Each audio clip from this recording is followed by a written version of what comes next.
Viime Bitcoin-jaksosta on sen verran aikaa, että eiköhän pistetä uutta tulille.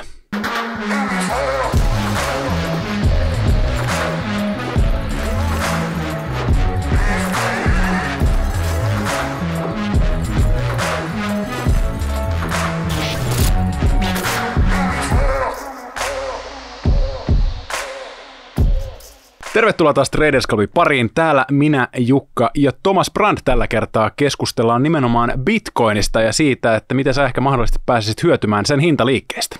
Mutta ehkä hyvä alkuun nyt se todeta, että mehän ollaan tehty jo Traders Clubissakin pari eri Bitcoin-jaksoa, että tänään ei ehkä ole tarkoitus enää niihin perusteisiin lähteä syventyä sen enempää, ja tänään keskustellaan nimenomaan ehkä vähän näistä edistyneemmistä jutuista, niin ehdottomasti kannattaa katsoa ne aikaisemmat, jos et ole niitä vielä kattonut.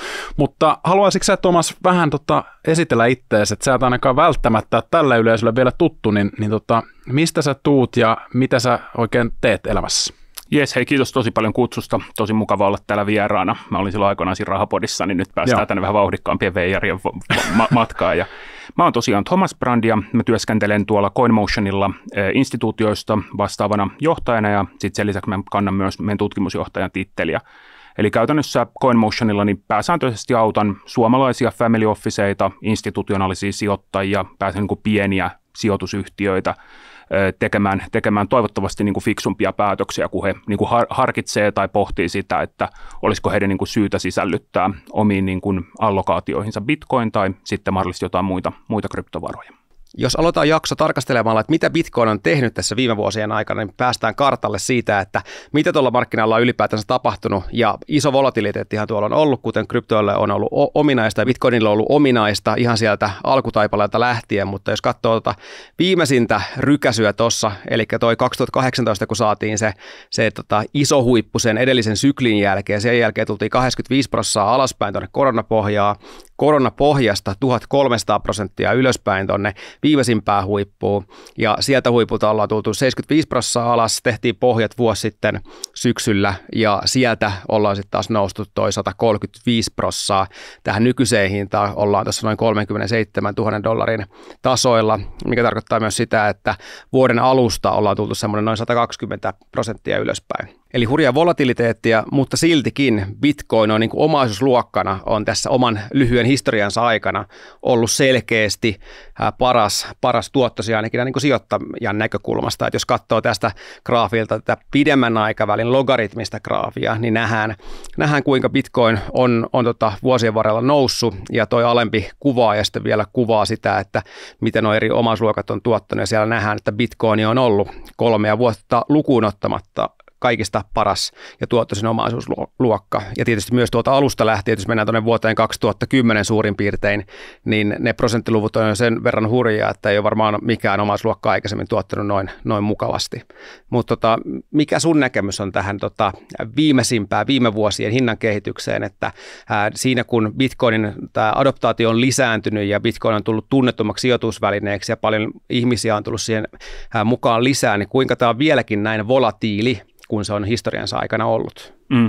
Tuossa on tosi paljon asioita, mitä voisin nostaa esille, ja mä ehkä nostaisin tässä 2 semmoista tärkeää asiaa. Että ensimmäinen on se, minkä sä nostit siitä, että nämä tuottoluvuthan kuulostaa tosi hurjilta, mutta samaan aikaan pitää ymmärtää se, että Bitcoinin ostaminen vaikka vuonna 2012 pienien nousujen jälkeen, niin aika iso halu olisi varmasti myös tavallaan myydä se pois tavallaan niiden mahdollisten voittojen lukitsemiseksi.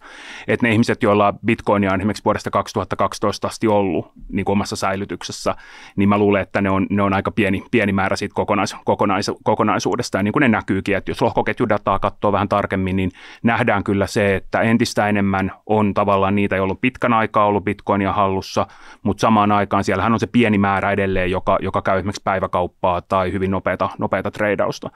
Mutta jos palaa vielä tuohon kysymykseen, minkä esitit, että mikä selittää tätä Bitcoinin hurjaa hintaliikettä, niin siinä on mun mielestä varmaan 1000 taalan kysymys, että mikä vaikuttaa Bitcoinin hintaan ja mikä sitä ohjaa, että jos se olisi tavallaan tämmöinen täysin puhtaasti spekulatiivinen omaisuuserä, millä ei tosiasiallisesti ole mitään sisäistä tai luontaista arvoa, niin kuin Bitcoinilla ei ole.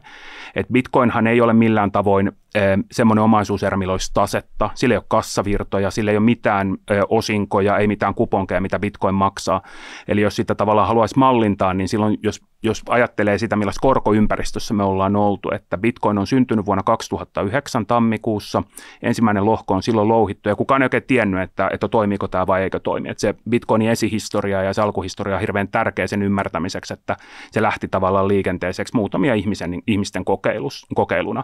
Kukaanhan ei tietenkään tunne niin kuin Satoshi Nakamotoa tai mitä sen päässä nyt ihan tasan tarkkaan liikkuu, mutta Bitcoinin niin kuin käyttöönotto ja nimenomaan tämä adoptaatio, niin se menee oikeastaan niin kuin kolmella niin kuin mittarilla. Et ensimmäinen on tietysti, kun aikaa kuluu, niin ihmiset ymmärtää sitä, että okei, tätä voi käyttää, tämä toimii erilaisissa käyttötapauksissa, tällä voi, niin kuin, jos sitten haluaa, niin sillä voi maksaa, sitä voi säilyttää, sitä voi ottaa käyttöön. Tai sitten toinen on se, että myös se tieto siitä Bitcoinista tavallaan leviää, eli tulee uusia käyttötapauksia, uusia niin kuin tapoja käyttää Bitcoinia. Ja sitten ennen kaikkea se, että se omaksuminen tavallaan myös aika pitkälti noudattelee tätä niin kuin hintaliikettä. Että jollakin tavoin voi ajatella, että mitä korkeampi Bitcoinin hinta on, tämä on ehkä vähän semmoinen, niin kuin, ei ole tarkoitettu kirjaimellisesti otettavaksi, mutta että mitä korkeampi se hinta on, niin se legitiimimpi niin kuin omaisuusluokka se on. Ja tämä nimenomaan tämä grafiikka, mikä tähän oli laitettu tästä massiivisesta tuottokehityksestä, niin jos näitä katsoo niin kuin alusta alkaen, niin olisi heti alussa sillä, että kun voi vitsi, kun olisin niin kuin hypännyt silloin mukaan ja vitsi, kun olisin heti tajunnut, niin aika harva sitä pystyy tekemään, koska niitä vaihtoehtoja oli niin vähän. Mutta nyt tietysti, kun markkinat alkaa entistä enemmän ja tässä muutamia vuosien aikana on niin kuin institutionalisoitunut, eli on olemassa jo niin kuin selkeästi erottautuvia toimijoita, joiden kautta pystyy Bitcoinia hankkimaan luotettavasti, josta Bitcoinin saa tarvittaessa omaan säilytykseen, eli ei tarvitse jättää sinne markkinapaikalle tai pörssiin, niin niitä vaihtoehtoja entistä enemmän. Ja tietysti tämä volatiliteetti, jos sitä katsoo tällainen niin kuin logaritmisesta kuvaajasta, niin sehän näyttää, että se ei olekaan ihan niin hurja. Että tavallaan se volatiliteetti suppressioituu ihan luontaisesti myös sen omaisuuslajin niin kuin mukana.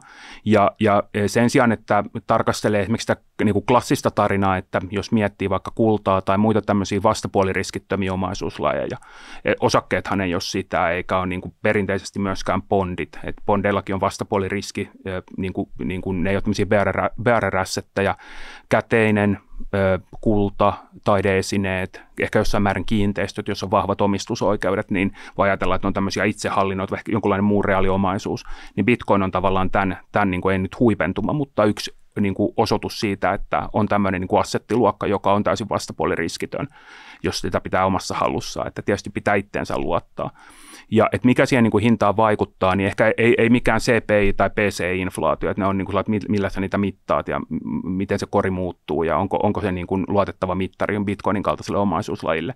Niin ehkä jos siihen miettii, niin ehkä niin kuin rahalikviditeetin näkökulmasta, eli mitä enemmän markkinoilla on niin kuin likvidiä käteistä, nimenomaan M2, niin kuin yhtä raha-aggregaattia, niin sitä niin kuin vauhdikkaammin Bitcoin näyttää kehittyvän. Mutta nyt sitten samaan aikaan, kun katsoo, niin kun keskuspankit viime vuonna aloitti silloin viime vuoden alkupuolella niin kuin aggressiivisen niin kuin korkojen noston vastatakseen tähän inflaatioshokkiin, niin Bitcoinin hinta, se on totta, että se romahti. Sen näkee tuosta grafiikastakin. Tästä ei niin hyvin, mutta tässä tuosta vähän sitä zoomivaikutusta. Mutta sehän oli niin kuin hurjaa. Että jos katsoo tuosta grafiikastakin, niin tässä on niin kuin valittuja omaisuuslajeja. Tämä siis väitä, että just niin kuin itse sanoit, että Bitcoin, se on niin kuin kiistatonta, että se on superhyvin tuottanut menneinä vuosina. Kukaan ei voi taata, että se tuottaa tulevina vuosina. Mutta onhan tuo miinus 64 pinnaa, niin pitää olla kyllä aika niin kuin timanttikäsi, että pitää niin kuin kiinni. Varsinkin, jos on niin kuin lyhyellä aikavälillä niin kuin liikenteessä. Että se niin kuin päivän hintaliike voi olla todella niin kuin rajua tai hurjaa jopa niin kuin päivän sisällä. Yksittäinen uutinen saattaa nostaa äkkiä 9 pinnaa. Ja varmaan semmoinen keskeinen iso syy on myös se, että eihän Bitcoin ole yhtä likvidi kuin vaikka kultamarkkinat on niin kuin globaalisti. Että paperikultamarkkinat varsinkin, mitkä pyörii ETF ja muiden ympärillä, tai sitten osakemarkkinat, joukkovelkakirjamarkkinat, niin se on pieni omaisuuslaji, semmoinen 0,6 biljoonaa, eli 600-700 miljardia tällä hetkellä, niin onhan se nyt superpieni, eli yhdelläkin dollarilla, kun sä sijoitat vaikka $1 tai €1, niin sillä on huomattava niin kuin hintavaikutus. Että se on niin kuin pitää ymmärtää, että hirveän pieni, että voi olla niin kuin isoja vaikutuksia pienilläkin niin kuin inflowlla tai outflowlla. Ja varmaan just toi iso volatiliteetti ja nuo isot laskuprosentit tässä vuosien aikana on niin kuin johtanut siihen, että Bitcoin on monta kertaa julistettu kuolleeksi eri toimijoiden puolesta. Ja siltikin aina tuntuu siltä, että se herää uudestaan henkiin sieltä tämmöisen lyhyen vuoden 2 laskujakson jälkeen ja nousee uusiin huippuihin. Mikä sitä oikein selittää, että kaikista näistä viisaista ihmisistä, jotka on julistanut sen kuolleeksi, niin kuitenkin aina se herää henkiin sieltä? No mun mielestä tässä on ihan hyvä tämmöinen perusvuokaavio sille, että voi nimenomaan miettiä sitä, että tekeekö Bitcoin, mitä sen pitää tehdä, että tilittääkö se sitä arvoa. Sehän on tavallaan arvonsiirtoprotokolla, tämmöinen rahaverkko, jos sitä yrittää sellainen niin kuin vähän abstraktisti miettiä, niin sitten jos ei se tilitä, niin kuin se on vaikka jumissa, Bitcoin ei ole, kerran ehkä on elämänsä historiansa aikana vähän niin kuin ollut jumissa silloin alkuaikoina, niin onko se hinta tällä hetkellä nollaa suurempi? Selvästi on, ja sitten syntyykö niitä lohkoja sen 10 minuutin välein, eli käytännössä Bitcoin-verkko tilittää aina lopullisuuteen, puhutaan niin kuin finaliteettiselvittämisestä, niin tekee tavallaan lopullisen selvityksen lohkoperusteisesti aina 10 minuutin välein, ja sitten tavallaan näiden perusteella voidaan koko ajan todeta, että Bitcoin toimii, se tekee mitä sen pitää tehdä, ja sitten se, että Bitcoinin usein tavallaan ne ihmiset varmasti ajattelee niin, että meillä on olemassa niin kuin muita tapoja tehdä niitä asioita, mihin me tarvitaan niin kuin jotain tämmöistä Bitcoinia, kun meillä on kaikki nämä pankit ja on kaikki muut niin kuin maksuvälineet ja voi olla niin kuin parempiakin sijoituskohteita, mutta silloin pitää ehkä tarkastella myös sitä, että Bitcoin on niin kuin eräänlaisen niin kuin ajattelutavan tavalla ilmentymä, että aikoinaan niin tämmöiset kyberpunkkarit, tämmöiset niin kuin, kryptografiasta ja salauksesta ja tämmöisistä kiinnostuneet, niin pohti tämmöistä sähköisen käteisen ongelmaa, että mitä voi sähköisen käteisen luoda, niin kuin sähköisen käteisjärjestelmän vertaisverkkoa. Eli vähän sama logiikkaa kuin aikoinaan oli vaikka BitTorrentissa tai Napsterissa tai tämän tyyppisissä, missä jaetaan tiedostoja vertaisverkkoa käyttäen, niin sama haluttiin tehdä niin kuin myös niin kuin rahajärjestelmiä. Se ajatus on ollut hirveän kauan elävä ja sillä on niin kuin pitkät tavallaan niin kuin aatehistorialliset juuret, mutta ensimmäinen ihminen, joka pystyi sen toteuttamaan tavallaan siinä mittakaavassa onnistuneesti, oli Satoshi Nakamoto. Ja se oli nimenomaan niin kuin ratkaisu siihen, että ei tarvita tämmöistä keskitettyä vastapuolta, eli ei tarvitse luottaa, mun ei tarvitse vaikka luottaa nyt Jukkaan, että hei, että pidät sä huolta siitä niin kuin tässä tapauksessa rahan, eli Bitcoinin synnystä ja tarjonta on auditoitavissa. Mä voin tarkastaa, mikä se tarjonta on, mikä on lopullinen tarjonta. Mä voin tarkastella sitä verkkoa, mä voin tarkistaa eri osoitteita. Sehän on niin kuin avoin tilikirja. Et se, mikä pitää niin kuin ymmärtää, on nimenomaan se, että siellä on se kuulostaa hirveän niin kuin monimutkaiselta ja hirveän niin kuin erikoiselta, mutta pointti on loppupeleissä se, että se on niin kuin avoin digitaalinen tilikirja, arvonsiirtoprotokolla, jossa pystyy suorittamaan tavallaan niin kuin maksutapahtumia. Ei siinä perinteisessä rahassa, mitä me käytetään vaikka niin kuin fiat-rahana, vaan siellä niin kuin liikkuu Bitcoin siinä Bitcoin-verkossa. Fiat-raha mainittu, niin varmaan voidaan hypätä sen kimppuun, eli normaalistihan ehkä Bitcoin mielletään semmoisena niin kuin virtuaalirahana, niin miten ehkä vaikea niin kuin tämmöisenä niin kuin länkkärinä ymmärtää tätä rahan käyttöä nimenomaan Bitcoinin kautta, että kun meillä ei varsinaisesti ole semmoista siis ongelmaa, vaikka toki meillä on ongelma, mutta se ei ole ehkä ihan niin laaja mittainen kuin tai iso ja raju, mitä se ehkä nyt sanotaan vaikka Venezuelassa on joskus männävuosina ollut. Joo, no jos katsotaan niin kuin globaalia kuvaa, niin meillä on valtava määrä niin kuin ihmisiä, jotka asuu vaikka autoritaarisissa hallinnoissa pääomarajoitteiden tai pääomapakotteiden niin kuin piirissä. Tai sitten meillä on sellaisia yksittäisiä tapahtumia, joiden myötä niin kuin on selvää, että meidän maailman niin kuin rahoitusinfraan tai rahoitusarkkitehtuuriin tulee tämmöisiä niin kuin tahattomia sivuseurauksia. Eli tavallaan kukaan ei ole halunnut, että mitä ikäviä seurauksia tulee, mutta se seuraus on se, että tietyt tapahtumat tai tapahtumasarjat voi johtaa tämmöisten tietynlaisten, ehkä voisi sanoa, että historiallisten polkuriippuvuuksien kautta tiettyyn kanavaan, jonka tuloksena meille tulee niin kuin ikäviä niin kuin jatkoseuraamuksia. Mä nostan niin kuin esille niin kuin ehkä niin kuin näiltä niin kuin menneiltä vuosilta ja edelleen tälläkin hetkellä niin kehittyvissä maissa, jos ottaa nyt kehittyvissä talouksissa, keskitulon talouksissa, vähän riippuen niin kuin määritelmästä, niin esimerkiksi Turkki, jossa niin kuin inflaatio on laukannut niin kuin valtavissa niin kuin hypyissä, ollut valtavan vaikeaa niin kuin liiran kanssa, tai sitten Argentiina, jossa nyt Javier Milei valittiin presidentiksi, joka sitten edustaa vähän toisenlaista ajattelun maailmaa ja on sitten suoraan kysyttäessä tai muuten niin sanonut, että keskuspankki pitää lakkauttaa ja pitää dollarisoida koko maa, ja sitten ei niin kuin suoranaisesti ei koko ajan puhu Bitcoin, hän ei mikään Bitcoin-presidentti, vaan että hän on niin kuin nostanut, kun häneltä on suoraan kysytty, niin kyllä hän on niin kuin sanonut, että tämä on niin kuin mainio niin kuin työkalu, että kyllä tätä niin kuin ihmisillä on niin kuin oikeus niin kuin omistaa, ja tämä on niin kuin selvästi tämmöinen fiat-valuuttojen niin kuin kilpailija.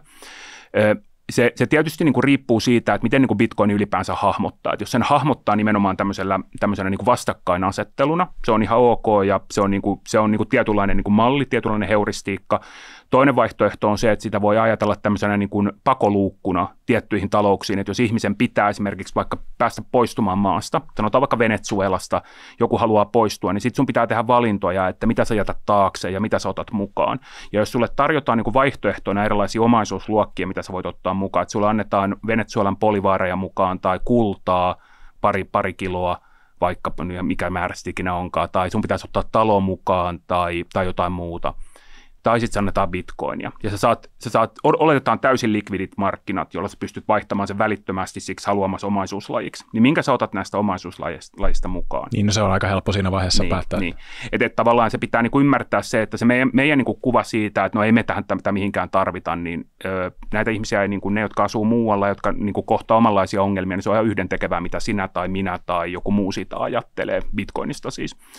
Ja mä en myöskään toisaalta väitä sitä, että Bitcoin olisi se, mitä kehittyvissä talouksissa ihmiset haluaa, vaan että omaisuuslajit, koska se, että ihminen sattumalta syntyy vaikka semmoiseen maahan, missä sulla on erittäin niin kuin autoritaarinen tai heikko, niin kuin ylipäänsä niin kuin tämmöinen niin kuin ekstraktiivinen hallinto, joka siis pumppaa niin kuin ihmisiltä kaiken hyvän, ei päästä ihmisiä niin kuin taloudellisesti menestymään, on mahdollisesti erilaisia autoritaarisia pakkokeinoja, missä vaikka mikälainen demokratia-aktivismi tai mikään muu ei ole mahdollista, niin Bitcoin tarjoaa tavallaan semmoisia tiettyjä niin kuin pieniä reikiä, hengitysreikiä niille ihmisille, jotka mahdollisesti haluaa niin kuin jotain muuta, erilaisia vaihtoehtoja. Ne, mitä ne ihmiset tyypillisesti varmaan siellä, niin kuin, ei ole mitään nyt etnografista sillä, että tässä nyt näin toimitaan jossain maassa, mutta voisi niin kuin ajatella, että kultaa, dollareita, nämä on varmaan semmoisia haluttuja, varsinkin dollarit. Ja jos miettii sitten vähän laajemmin vielä niin kuin kryptokuvaa, niin yksi semmoinen keskeinen elementti on vaikka vakaavaluutat, varsinkin dollarimääräiset vakaavaluutat. Eli jos on mahdollisuus hankkia dollareita, niin sä voit miettiä, mitkä ne vaihtoehdot on. Että sä voit käydä black marketilla, eli mustasta pörssistä hakea dollareita ihan valtavalla spreadillä. Sä maksat itse kipeäksi siitä, että sä pääset siitä heikkenevästä valuutasta eroon ja ostat dollareita. Tai sitten sä voit hankkia niitä sun paikallisesta pankista, missä sä todennäköisesti niitä saattaa, susta pistetään joku merkintä, että hei, että tää on ostanut dollareita, täällä on liian paljon dollareita. Tai sitten sä voit niinku ajatella, että sä myyt jotain palveluita vaikka ulkomaille dollareissa. No mitä sä haluat vastaanottaa? Millä sä vastaanotat niitä dollareita ulkomailta? Niin esimerkiksi vakaavaluutot tarjoaa siihen niinku keinon. Ja sitten Bitcoin voi niinku tarjota vaikka sen keinon, että jos sä mietit, että jos nyt pitäisi vaikka lähteä ulkomaille, niinku vaikka matkalle johonkin, tiedätkö, pitkälle matkalle, vaikka maailman ympäri, niin voisi ajatella niin, että sen sijaan, että sä pakkaat vaan dollareita ja euroja mukaan tai pankkikorttia näin, niin on ehkä hyvä laittaa semmoinen niin kuin pieni vähän niin kuin varakassa, esimerkiksi vaikka kultakolikko mukaan. Niin samalla logiikalla voi miettiä, että voisi laittaa bitcoinia mukaan, päässä siis kuljettaa bitcoinia, koska voit kuljettaa sitä sun omassa päässä. Niin voisi ajatella niin, että sulla on erilaisia vaihtoehtoja, erilaisia likviditeetin muotoja, mitä sä voit vaihtaa siellä paikan päällä. Jos sulla on vaikka kultakoruja tai muita, niin sä kuka tahansa, ihan missä tahansa päin maailmaa, niin sä löydät aina jonkun, joka suostuu ostamaan sen hyvin lähellä spottihintaa. Eli sä pääset hyvin nopeasti, hyvin helposti siitä eroon. No sama juttu on bitcoinilla ja globaalissa välittömässä mittakaavassa. Ei ehkä tällä hetkellä ihan yhtä hyvin kuin kultaa, mutta kuitenkin jossain määrin. Ja näissä, niin kuin jos katsoo vielä noita niin kuin tavallaan tätä ehkä vähän niin kuin valuuttasotia, että se on tosiasia, että osa ihmisistä asuu sellaisissa talouksissa, missä säästäminen, sitä kautta pääoman kerryttäminen, minkälaiset niin kuin investointipäätökset ei yksinkertaisesti ole niin kuin järkevässä mittakaavassa mahdollisia, koska valuutan niin kuin arvo ei missään suhteessa säily yhtään mihinkään. Argentiina on hyvä esimerkki, että Argentiina on kuitenkin suhteellisen isokokoinen kansantalous, niin sitten samaan aikaan niin mennä vuosina niin oli hyvä juttu, oli Ylellä, missä oli yhtä joka asuu suomalainen, joka asuu Argentiinassa, tämmöinen jonkunlainen niin kuin yrittäjä, ja hän siis myy tämmöisiä vähän niin kuin luksuspalveluita, eli pilatespalveluita, niin sanoi, että hänen on pitänyt vuoden aikana nostaa, oliko 4 kertaa hintoja. Ja sitten miettiä, että niin kuin 4 kertaa aika vähän loppupeleissä, mutta kun miettii, että mikä se inflaatio on ollut niin kuin 1 vuoden aikana, Argentiinassa on niin kuin hurjaa menoa. Mitä ne argentinalaiset haluaa? Niin kuin mä sanoin, niin ei välttämättä bitcoinia. Jotkut on saattanut halutakin bitcoinia, mutta ne haluaa dollareita ja ne haluaa maksimaalisen määrän dollareita, koska se on näistä, niin kuin, jos miettii kilpailuasetelmasta, niin se on kaikista fiat-valuutoista kaikkein vähiten huono. Eli tavallaan sun pitää niin kuin huonoista valita niin kuin se kaikkein vähiten huonoin. Että tavallaan niin kuin jos miettii, mikä on niin kuin luonnollakin ole, mutta sillä voi niin kuin ajatella, että missä on niin kuin ne fiat-valuutat, joiden arvo olisi tavalla tai toisella niin kuin noussut. Että tavallaan suhteessa siihen niin kuin säilytettävään ostovoimaan.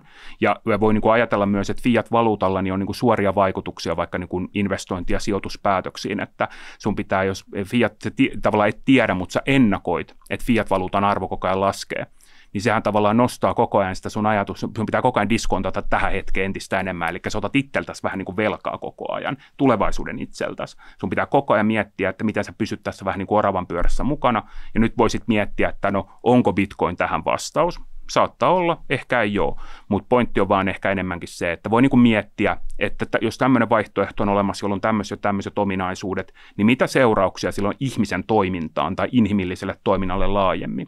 Mutta just näissä talouksissa niin Bitcoin tarjoaa vaihtoehdon. Ja mä otin myös tuon yhden toteamuksen tältä ukrainalaiselta, joka on tämmöisen Open Dialogue-foorumin, tämmöinen kansalaisjärjestö Ukrainassa toimiva, niin se on mun mielestä ihan hyvä toteamus, että meidän näkökulmasta niin tämmöiset niin kuin rahateknologiat, niin ne on vaan sitä, että no meillä on käteisiä pankkikortteja ja tämän tyylisiä, mutta entäs jos ne ei niin kuin toimi? Että ollaan semmoisessa kriisitilanteessa, missä ne ei yksinkertaisesti toimi.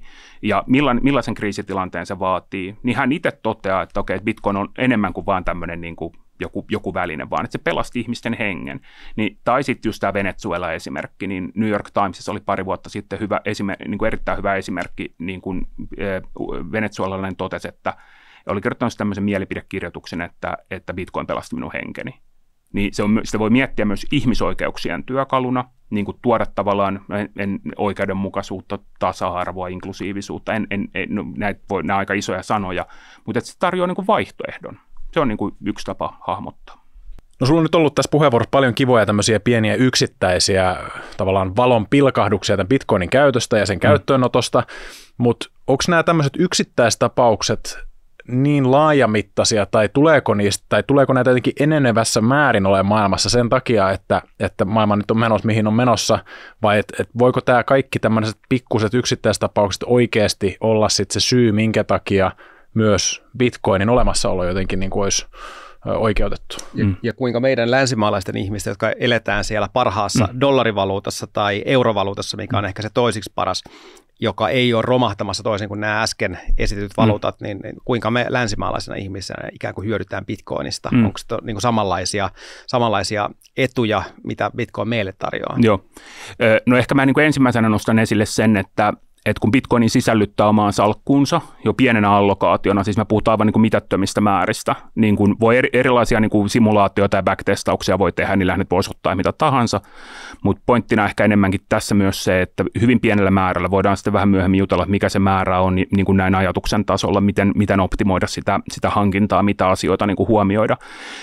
Niin se tuo hajautushyötyä, eli se parantaa sun salkun riskikorjattua tuottoa, onko volatiliteetti hyvä riskimittari, voidaan siitä väitellä, mutta se ei niin kuin juurikaan kasvata salkun volatiliteettia, vaan mitä esimerkiksi Jukki tuossa aikaisemmin, että kun on voimakas volatiliteetti, mutta kun sä sisällytät sen Bitcoinin sinne salkkuun, rebalansoit salkkua järkevällä niin kuin aikajänteellä, niin kuin järkevä sijoittajan pitäisi tyypillisesti tehdä, noudatat suhteellisen säntillistä sijoitusstrategiaa niin kuin laajamittaisesti sun salkkuun, niin se tuottaa sulle niin kuin hajautushyötyjä.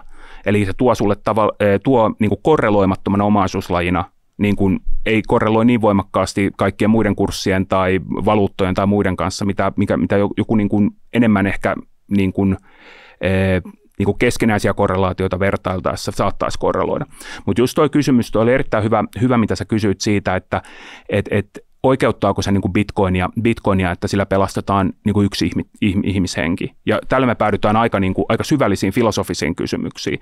Että se varmasti niin kuin, sille keskustelulle on varmaan niin kuin oma aikansa ja paikkansa, että onko yksi ihmishenki niin kuin Bitcoinin vaikka väitettyjen valtavien niin kuin niin kuin negatiivisten ympäristövaikutusten tai sen aiheuttamien niin kuin muiden niin kuin asioiden niin kuin seurausta. Mutta Bitcoiniin niin kuin liittyy, se on totta, että siihen on niin kuin liittynyt eri vaiheissa erilaisia semmoisia ei niin kivoja piirteitä, että sillä pystyy maksamaan pseudonyymisti, eli käytännössä pystyy niin kuin tekemään maksusuoritteita, missä ei niin kuin suoraan lue sun identiteettiä. Sitten voi miettiä, että onko tämä ominaisuus niin kuin lähtökohtaisesti itsessään paha ja negatiivinen. Mietitään vaikka esimerkiksi, kun Turkissa oli jonkun aikaa sitten, kun oli tämä maanjäristys, niin ensimmäiset niin kuin avustukset tehtiin Bitcoinilla, Eetherillä, muilla kryptovaluutoilla välittömästi niiden tapahtumien jälkeen, kun ne avustusjärjestöt julkaisivat, että hei, että tässä olisi meidän osoitteet. Sitten pitää niin kuin miettiä, mitä asioita niin kuin preferoi, että preferoiko niin kuin valinnan vaihtoehtoa niin kuin siinä tilanteessa, että haluaa sellaista omaisuuslajia, joka on eräällä tavalla ominaisuuksiltaan, niin kuin päällisin puolin ominaisuuksiltaan hyvin kullankaltainen, mutta samaan aikaan sillä on myös käteismaksamisen ominaisuuksia. Hyvin, niin kuin, jos mietitään, niin kuin, että se on yhdistelmä erilaisia niin kuin asioita, mutta näin niin sanotusti länkkärin näkökulmasta, niin mä en usko, että se on niin kuin siinä isossa kuvassa se on hirveän niin kuin relevantti, niin kuin mä sanoin, että mitä sinä tai minä ajatellaan Bitcoinista, kun Bitcoinia ei voi niin kuin tappaa, että se on jo täällä, se on niin kuin pullon henki, se on päässyt ulos, ja sen niin kuin kieltäminen sen perusteella, että hei, että no tämä on huono ja tämä on ikävä ja näin, niin se vahvistaa vaan sitä Bitcoinin arvolupausta. Kun Bitcoin on sensuroimaton, avoin, 24/7, 365 se tilittää niitä tapahtumia, niin me kohdataan niin semmoisia haastavia filosofisia kysymyksiä, että esimerkiksi vaikka energiankulutus niin tähän louhintaprosessiin, eli Bitcoin-transaktioiden varmistamiseen ja niiden tilittämiseen, se sähkö, mitä siihen käytetään, niin onko se pois jostain muualta, mitä ilmastopäästöjä YMS, niin nämä ei ole ihan niin simppeleitä, että vaan Bitcoin tuottaa ja Bitcoin on jotenkin niin kuin ympäristöpaholainen, kun se ei sitä ole, vaan siellä on paljon sellaisia piirteitä, mitkä johtaa automaattisesti niin kuin luontaisesti sen järjestelmän omien kannustimien kautta siihen, että Bitcoin vihertyy, esimerkiksi vaikka se sähkön käyttö. Ja just se kysymys, että oikeuttaako yksittäistapaukset niin kuin Bitcoinin käyttöä, niin se ei itsessään, vaan ne palvelut, mitä Bitcoin tuottaa. Subjektiivisesti arvioituna niin kuin Bitcoinia pitää tarkastella, että jos susta tuntuu, että tähän hyödyt, en mä tätä tarvii, se on sun arvio, se on ihan ok, eikä ei mulla niin kuin voi ajatella sillä, että ei mulla ole aikaa niin kuin vakuuttaa sua, että nyt sun pitää käyttää Bitcoinia, tämä on ainut oikein. Jos et sä halua sitä käyttää, niin se on vapaaehtoisuuteen perustuva järjestelmä. Jos sä haluat käyttää, niin älä käytä. Niin muut saattaa haluta käyttää sitä. Se on vähän niin kuin suoratoistopalvelut, että sulla on hirveä valikoima, että minkä sä haluat ottaa käyttöön näistä, niin sä voit ottaa nyt Netflixiä, ei HBOta esimerkiksi. Ehkä sillä erotuksella, että se on niin kuin hajautettu palvelu, että Netflix on keskitetty palvelu. Kyllä. Jos Netflix päättää, että sä et enää näe tiettyjä elokuvia tai sä et enää tiettyjä asioita näe tai sä et jotain juttuja voit tehdä, niin Bitcoinissa sä et voi tehdä samaa. Että se tuo niin kuin, se on vähän niin kuin kaksiteräinen miakka. Ja kysymys on myös sitten enemmän myös että niin kuin kuvasta, että millainen kuva on ihmisluonnosta. Että jos on lähtökohtaisesti ajattelee, niin kuin, että maailma on täynnä niin kuin pahaa ja ikäviä asioita, niin kuin se on, niin tietysti Bitcoin myös projisoi niitä ominaisuuksia, mitä maailmassa näkee. Tai sitten esimerkiksi se, että tuossa oli jokin aika sitten oli niin kuin juttuja siitä, että Gazassa niin esimerkiksi Hamas on rahoittanut omaa toimintaansa kryptoilla, ei vaan Bitcoin, vaan kryptoilla. Niin se uutisointi, mitä siitä oli, niin se oli niin ala-arvosta ja se oli niin kuin, enkä mäkään ole mikään niin kuin superammattilainen, että mä tosta vaan nyt kun sanot mulle lohkoketju, tiedät sä tiiviste, niin siitä mä luen, että mihin ketjuun se niin kuin liittyy. Mutta sitten kun ymmärtää, että miten tuommoiset hajautetut järjestelmät toimii, niin sä niin kuin havaitsit, että nämä, mitä tässä väitetään, että Hamasille on tullut niin kuin kymmeniä miljoonia niin kuin kryptoja, niin ne ei vaan niin kuin voi pitää paikkaansa, kun tietää, että miten tavallaan tämmöiset tilitysjärjestelmät toimii, että sulla voi olla yksi yksittäinen osoite, mikä on tämmöinen niin sanottu custody address, eli vähän samaan tyyliin kuin osakkeet säilytetään laaritilillä, niin että siellä voi olla kaikkia varoja, eikä se niin kuin tarkoita, että nämä on suoraan mennyt sille kyseiselle taholle. Ja kryptojen niin kuin osuus isossa kuvassa, niin kuin Bitcoin mukaan lukien, vakavaluutat mukaan lukien, niin tietysti niitä voi rikolliset käyttää. Niin voi rikolliset käyttää autoteitä, postia, lentokoneita, kaikki. Pitäisi nämä kaikki kieltää? No ei, kun niillä on hyötyjä. No niin on Bitcoinillakin hyötyjä. Se, että sä et niitä hyötyjä ymmärrä tai sä et niitä arvosta, niin se ei tee sitä asiasta hyödytöntä. No sä viittasit tuossa tuohon maksamiseen sekä arvon säilyttämiseen. Ja ennen kuin aloitettiin nauhoittamaan, niin sä mainitsit, että ehkä se maksaminen ei kuitenkaan Bitcoinille ole välttämättä edes niin relevanttia. Niin kerrotko vähän siitä, koska aika moni tämmöinen Bitcoin-myönteinen puhuu siitä maksamista nimenomaan, että se on niin kuin se seuraava steppi, joka legimitoi Bitcoinin, koska sillä voi myös maksaa. Joo. No Bitcoinillahan on niin kuin alusta alkaen pystynyt maksamaan ja se niin kuin sanottu, niin Satoshi Nakamoto on se suuri unelma ja kun miettii sitä ylipäänsä pitkää historiaa, niin se on nimenomaan käteisjärjestelmä. järjestelmä. Ja kun sä kuulet sanan käteinen, niin sä ajattelet, että okei, että se on niin kuin nimenomaan maksamista varten. Ja Bitcoinilla on, niin kuin, sillä on niin kuin monia eri piirteitä, että se pitää niin kuin ymmärtää ennen kaikkea nimenomaan siinä niin kuin tilikirjana. Se on hajautettu tilikirjajärjestelmä arvonsiirtoprotokolla. Se on vähän niin kuin TCP/IP-protokolla. Se, että siinä sattuu olemaan tämmöinen niin kuin Bitcoin-niminen niin kuin synteettinen hyödyke. Sitä voi niin kuin miettiä, että se on niin kuin hyödyke siinä niin kuin ketjussa. Sehän ei niin kuin elä missään, vaan se on täysin virtuaalinen, digitaalinen, mitä sitä nyt ikinä haluaakaan kutsua. Mutta se, mikä sen erottaa, niin on se, että sitä voi kuluttaa vain tietyillä niin sanotuilla yksityisillä avaimilla. Eli se tavallaan luo sen omistusoikeuden siihen, tai niin kuin eräällä tavalla siihen kyseiseen niin kuin omaisuuserään, siihen tiettyyn kolikkoon. Ja tämä maksamispointti oli ehkä enemmän niin kuin liittyen siihen, että se Bitcoinin perusketju, eli se niin sanottu pääketju, se mitä tässäkin katsottiin, että minkä niin kuin hinta kehittyy, niin tämä puhutaan nimenomaan siitä niin kuin Bitcoinista omaisuuslajina jotain niin kuin 21 miljoonaa kappaletta. Ja sitten sulla on se perusketju tavallaan niin kuin pääverkko tai mitä sitä mainnetti, mitä sitä nyt ikinä haluakaan kutsua, missä ne sitten ketjussa voi liikuttaa toinen toisille. Niin se on ollut niin kuin, se on aina ollut, siinä on hyvin paljon volatiliteettia. Eli tarkoitan sitä, että niin kuin se maksuliikenne ei ole sidottu siihen, että jos mä haluan siirtää 10 euroa, tai vaikka 100 miljoonaa euroa, niin se ketju ei tee eroa siitä, paljonko mä maksan palkkioita siitä siirrosta. Ja se johtaa siihen, että kun ketjuun tulee paljon aktiviteettia, eli ihmiset tekee vaikka tässä alkukeväästä, niin se ei välttämättä ehkä kuulijoille ole niin kuin mielenkiintoinen, mä haluan vaan niin kuin nostaa sen esille, niin tuli tämmöinen niin sanottu inscriptions, eli tämmöiset kirjaukset, joita pystyy tekemään tämän Bitcoinin päälle rakentuvan tämmöisen ordinals-protokollan kautta. Ja se ajatus oli niin kuin siinä se, että joka ikinen satoshi, eli yksi Bitcoin jakautuu 100 miljoonaan pienempään yksikköön, jota kutsutaan satosheiksi, niin tämmöinen, muistaakseni amerikkalainen Bitcoin-kehittäjä oli luonut tämmöisen ordinals-protokollan, joka pystyy niin kuin uniikisti tunnistamaan joka ikisen satoshin, ja se pystyt kirjaamaan siihen yhteen satoshiin dataa. Ja se voi esimerkiksi luoda, aikanaan esimerkiksi edelleen jonkun verran pyörii vaikka NFTitä, eli tämmöisiä erilaisia kuvia ja muuta taidetta ja tämän tyylistä, niin voidaan niin kuin ajatella, että Bitcoinia voi niin kuin hyödyntää muuhunkin kuin vain ja ainoastaan vaikka arvonsiirtoverkkona. Niin tämä esimerkiksi kasvatti niin kuin noita siirtopalkkioita vaan valtavasti, koska ne oli valtavan suuria ne tiedostot, ja sä maksat sitä lohkotilasta siinä verkossa, kun sä haluat siirtää siellä ketjussa jotain, niin se tavallaan niin kuin syrjäytti nämä ordinals-tapahtumat, tämän niin sanotusti taloudellisen aktiviteetin sieltä ketjusta, eli kun ne oli taidetta, ne oli mitä nyt ihmiset halusivat tehdä, mutta kun se on avoin ketju, niin sä et voi estää sitä. Ja siinä oli niin kuin jonkun verran oli väittelyä jopa siitä, koska Bitcoinin turvallisuus ei nojaa vaan niihin louhioihin, vaan se nojaa myös solmuihin, eli itsenäisiin solmuihin, jotka pyörittää sitä Bitcoin-softaa, niin ajateltiin, että ehkä nämä yksittäiset tapahtumat pitäisi jotenkin filtteröidä pois. Että ei mitään näitä ordinals-juttuja, että nämä on ihan turhia.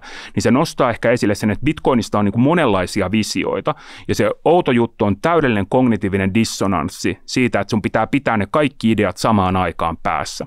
Että Bitcoin voi olla sitä, tätä, ja se on kaikkea samaan aikaan. Ja sitten sieltä nousee aina tiettyjä niin kuin piirteitä esille, että mitä sä esimerkiksi silloin tällöin vaikka korostat. Vaikka se, että Bitcoin on vaikka käteismaksamisen työkalu. Sitten se käteismaksaminen avaa erilaisia, vaikka mikromaksaminen vaikka podcasteissa tai streaming-palveluissa, tai sitten se, että maksetaanko sillä niin kuin, jotain niin kuin ikäviä asioita. Siinä on niin kuin monta eri puolta. Tai sitten sitä voi miettiä just tämmöisenä arvon säilyttäjämäisenä niin kuin omaisuuslajina. Ja jos ajattelee, että Bitcoin on rahallistumassa, eli siitä on tulossa tavalla tai toisaalta niin kuin rahamaista, koska sillä on selvästi rahamaisia ominaisuuksia. Jotkut ihmiset on valmiita vastaanottamaan sen Bitcoinin niin kuin maksusuorituksena. Et se ei täysin niin kuin tyydytä sitä klassista rahan määritelmää, eli sitä, että se on arvon säilyttäjä. Ja jos miettii vaikka euroa tai mitä tahansa fiat-valuuttaa, niin eihän nekään nyt oikeastaan arvon säilyttäjä tämän klassisen määritelmän mukaan. Ja nimenomaan ostovoiman mielessä. Sitten toinen on niin kuin se, että sen pitää olla nimenomaan maksuväline. Se on se kaikkein tärkein, että sillä voi suorittaa maksuja. Bitcoinilla voi selvästi suorittaa maksuja. Jotkut on valmiita vastaanottamaan sitä. Ja sitten kolmas ominaisuus on tiliyksikkö tai kirjanpitoyksikkö, eli hintoja ilmaistaan Bitcoinissa, tai että Bitcoinilla tehdään kirjanpitoa, eli taloudellista laskentaa. Ja sitä voi niin kuin miettiä semmoisena tiettynä niin kuin kaarena, että mitä vaiheita se Bitcoin käy läpi. Ja se niin kuin maksaminen ei ole niin kuin mun mielestä siellä perusketjun tasolla, se ei ei ole se relevantti käyttökeissi. Että se kaikki niin kuin tämmöinen niin kuin pieni kuluttajamaksaminen tai muu, että jos bitcoinia haluaa niin käyttää, niin se tulee siirtymään ja on niin kuin osittain jo siirtynyt, ja se on niin kuin empiirisesti todennettavissa, ei ole mitään niin kuin joku oma keksimä juttu, vaan että se tulee siirtymään toisen kerroksen ratkaisuihin. Puhutaan esimerkiksi salamaverkosta. Eli se on tavallaan mahdollisuus siihen, että jos sulla on salamaa tukeva lompakko, niin mä voin suorittaa sulle välittömästi niin kuin pieniä maksuja, lähes niin kuin täysin nollakuluilla, ehkä 1 satoshin maksat siitä. Eli täysin nollakuluilla, koska se perustuu tämmöiseen niin kuin kanavapohjaiseen liikenteeseen, jossa joka ikistä tapahtumaa ei tarvitse selvittää sinne perusketjuun. Eli se avaa tavallaan Bitcoinin päälle tämmöisen niin kuin uudenlaisen likviditeettikerroksen. Eikä tämäkään ole se kaikkein jännittävin puoli, vaan usein niin kuin sanotaan, että Bitcoin ei niin kuin tuota mitään. Ja niin kuin mä alussa jo sanoin, niin se ei tuota itsessään mitään. Siinä ei ole sitä niin kuin sisäistä arvoa. Että siinä on niin kuin se subjektiivinen kysyntätarjonta, sitten voi katsoa, että korreloiko tämä eri makrotekijöiden kanssa. Siinä on niin kuin nämä taustaajurit on toki olemassa, tämmöinen niin kuin kysyntä arvon säilyttäjille ylipäänsä, erilaisia palveluita, mitä Bitcoin pystyy tarjoamaan, mutta sitten samaan aikaan niin Bitcoinin niin kuin tavallaan näiden uusien kehityskaarten tuloksena, niin Bitcoinin on syntynyt myös, niin kuin, voisin kuin sanoa, että siinä on syntynyt eräänlainen korkoelementti, ja se korkoelementti tulee sen salamaverkon kautta. Eli jos haluaa, siis tämmöisten salamasolmujen pyörittäminen on niin kuin edelleen tosi niin kuin hankalaa, se ei ole mitenkään niin kuin helppoa, että teknologia kehittyy, UX, UIt paranee, ihmiset osaa käyttää, mutta tässä salamaverkossa, kun se on tämmöinen kanavapohjainen niin kuin maksuratkaisu, eli se on vähän niin kuin myös niin kuin niin kuin tilikirjan päällä, niin se mahdollistaa sen, että jos sä haluat tarjota likviditeettiä tämmöiselle pienmaksamiselle, niin sä voit ansata siitä sun likviditeetin tarjoamisesta korvausta. Ja se korvaus on vähän niin kuin korkoa. Sitä voi niin kuin hahmottaa. Se ei ole niin kuin ihan täysin korkoa, koska siinä ei ole niin kuin varsinaisesti mitään, mistä se korko tulisi, joku olisi velkaa sulle. Mutta kun sä tarjoat likviditeettiä, niin sä sidot sitä sinne verkon käyttöön, eli käytän sen salamaverkon käyttöön, jotta muut ihmiset voi maksaa. Ja ne maksaa sulle siitä pieniä palkkioita. Ja sitten on myös muita tapoja tavallaan, jotka on tullut niin kuin uusien keinojen kautta, missä on tämmöisiä niin kuin vähän niin kuin tuottoelementtejä, jos tämmöisiä on hakemassa. Koska esimerkiksi Bitcoinissa ei ole sellaista niin kuin sisäänrakennettua niin kuin tämmöistä niin kuin self-sustaining machinea, kuten esimerkiksi niin kuin Ethereumissa on. Että kun Ethereum siirtyi vuosi sitten tämän Mergen kautta tämän POSsiin, eli Proof of Stake-verkkoon, Bitcoin on tämä työntodistelouhinta, niin siihen tuli tämmöinen steikkausominaisuus, eli sulla on mahdollista niin kuin sitoa ja pantata sun varoja Ethereumin palvelukseen, ja sitten sulle maksetaan tuottoa. Se on niin kuin elementillisesti, se on samantyylinen, se on kuitenkin hyvin erilainen kuin vaikka Bitcoinin niin kuin maksukerroksessa, eli siellä salamaverkossa, missä sä voit ansaita, jos haluaa, niin en mä tiedä mitä ne korot täällä, mutta ne on edelleen hyvin pieniä, mutta jotain 3,6, 3,7 nimenomaan likviditeetin tarjoamisesta. Ja niin kuin sanottu, niin nämä ei ole ihan niin kuin mitään semmoista, nämä menee ehkä niin kuin vielä advanced tasolle, että miten tavallaan voi järkevästi likviditeetin hallintaa tehdä. Mutta jos miettii, niin se infra on jo kehittymässä ja on olemassa jo toimijoita, jotka tarjoavat tätä likviditeettipalvelua. Niin kuin sanottu, perusketjussa se maksaminen ei ole mun mielestä se ei ole niin kuin se pääjuttu, että jos tehdään isoja maksusuorituksia, vaikka ostaa vaikka auton tai talon tai jonkun vastaavan bitcoinilla, niin silloin se on järkevää tehdä siellä, voi olla siellä niin kuin perusketjussa, varmaan hyvin pitkän aikaa vielä, mutta sitten jos pitäisi vaikka kahvi maksaa ja kauppias vastaanottaa bitcoinia tai joku muu pieni maksu, niin silloin se salamaverkon käyttö on tyypillisesti paljon fiksumpaa. Nyt kun ollaan puhuttu näistä Bitcoinin ominaisuuksista ja käyttötarkoituksista, niin siirretään tätä keskustelua pikkasen sinne sijoitusmaailmaan, mikä meitä todellakin kiinnostaa. Ja nyt jos niin kuin miettii tätä keskustelua, mitä tässä viime vuosien aikana on nähnyt tuolla talouskanavilla, niin edelleenkin porukka on täysin vastaan tai Bitcoin-myönteisiä. Ja se on pieniä muutoksia tässä on niin kuin tapahtunut. Että aikaisemmin se oli paljon ehkä negatiivisempaa ja niin kuin nähtiin näitä kommentteja, että Bitcoin on kupla tai sillä ei ole arvoa tai se on täysin niin kuin huijausta, se on skämmi. Mutta nyt enenevässä määrin isotkin toimijat on alkanut lähtemään mukaan tähän Bitcoiniin ja niin kuin moni on kommentoinut, että kun on tutkinut sitä, niin on alkanut ymmärtämään, että ehkä siinä onkin jotain järkeä ja ainakin niin kuin siinä näkökulmassa, että sillä voi olla niin kuin osuus tai osa siellä niin kuin hajautetun portfolion sisällä. Että se ei missään nimessä, niin kuin, että ei mennä nyt niin 100% sisään Bitcoiniin, vaan otetaan se osaksi portfolioon. Niin haluatko vähän kommentoida tuota kehityskaarta, mitä etenkin viime vuosien aikana on tapahtunut nyt siinä, miten toi niin kuin julkinen diskurssi muuttunut siitä, mitä se oli vielä ehkä sanotaan 3-5 vuotta sitten? No tuossa oli taas, sä olit piilottanut tuohon aika paljon tosi hyviä kysymyksiä. Mä ehkä vastaan tuohon ensimmäiseen just niin kuin hyvänä esimerkkinä, tuo oli hyvä nosto, että jotkut ihmiset on niin kuin lähtenyt sit selvittämään, niin tämä Jurjen Timmer, joka on siis Fidelityn globaalista makrosta nykyään vastaava kaveri, erittäin niin kuin sanavalmis, erittäin niin kuin hyviä niin kuin, paljon niin kuin grafiikkaa muun muassa X:ssä jakaa ja tehnyt tosi hyviä muistioita, niin hän aloitti niin kuin joku 5-6 vuotta sitten niin tutustumaan niin kuin Bitcoinia. Hän luki, ja sitten loppujen lopuksi hän totesi, että kyllä, että täällä on niin kuin selvästi paikka salkussa. Ja tässä on tämä Understanding Bitcoin, niin tämä ei ole mikään niin kuin klassinen niin kuin joku Bitcoinin puolustus, vaan kysymys on pikemminkin se, että sillä on sellaisia ominaisuuksia, mitä niin kuin erilainen sijoittaja saattaa kaivata eri tilanteissa omaan salkkuunsa. Ja tämä Jurjen Timmer on kirjoittanut tämänkin jälkeen, ja Fidelity on niin kuin erittäin niin kuin laadukasta, niin kuin ei pelkästään Bitcoiniin liittyen, mutta ihan laajemminkin niin kuin kryptoihin liittyen niin kuin kirjoittanut hyviä sisältöjä. Ja sanotaan näin, että Bitcoinilla on niin kuin edelleen niin kuin semmoinen ison kuvan legimiteetti edelleen vähän niin kuin puuttuu.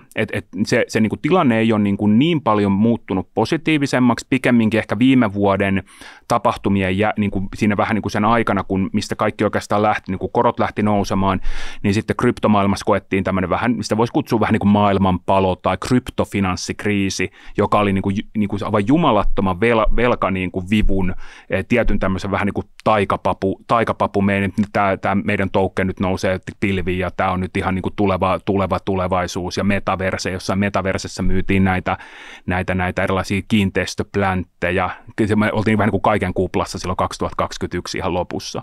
Nythän tietysti markkinat on taas niin kuin nousee ja mikään ei niin kuin näytä oikein ihan täysin puhkeavan, mutta sitten samaan aikaan NFTtä, jotain käytännössä giffejä, jotain tällaisia harmaita kiviä ja jotain apinakuvia, niin niistä maksetaan niin kuin satoja tuhansia. Niin se niin kuin sanottu, niin me voidaan pitää niitä, niin että se on niin kuin järjetöntä.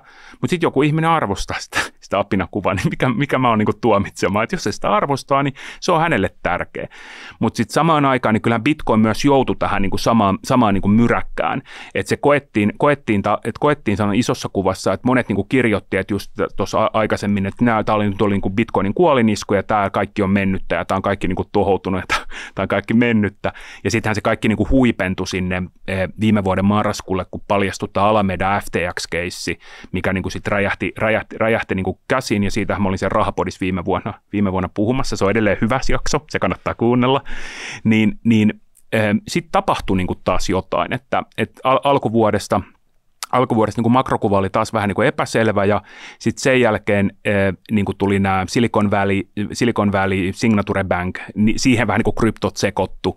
Jenkeissä tuli valtava regulaatio, niin kuin tämmöinen oikein räjähdysmäinen regulaatiopakotus, että aikaisemmin jo SEC, DOJ, eli oikeusministeriö, ja sitten toi hyödykefutuurikomissio, ne oli puuttunut yksittäisiin toimijoihin siellä täällä, mutta sitten puhuttiin, niin kuin, se oli vähän niin kuin salaliitto, en tiedä onko se niin kuin salaliittoteoria, mutta niin kuin sitten oli ihan uskottavaa todistusaineistoa, että oli niin kuin rakennettu vähän niin kuin eri niin kuin tämmöisistä niin kuin todistusaineistojen palasista niin kuin kokoon kuva, että Yhdysvaltain hallinnolla on selvästi tavoitteena niin kuin Jenkeistä lopettaa kaikki kryptomaailman jutut. Että tavallaan, että haluttiin niin kuin sulkea kaikki mahdolliset niin kuin on-off niin kuin fiat-kanavat, eli sä et voi niin kuin nostaa fiat-rahaa, etkä tallettaa fiat-rahaa. Sitten tehtiin paljon tämmöisiä, niin puhutaan niin kuin enforcement by design, tai ehkä enforcement by action. Eli tavallaan tehdään, niin kuin, kun ei ole lainsäädäntöä, Jenkeissä niin kryptopuolen lainsäädäntö on niin paljon jäljessä, mitä se on Eurooppaan nähden, kun meille tulee muun muassa Mika voimaan. Meillä on paljon parempi niin kuin lainsäädäntökehikko, ei tietenkään mitään Singapore, Dubai-tasoa, mutta kuitenkin niin kuin huomattavasti parempi, mitä se on Yhdysvalloissa.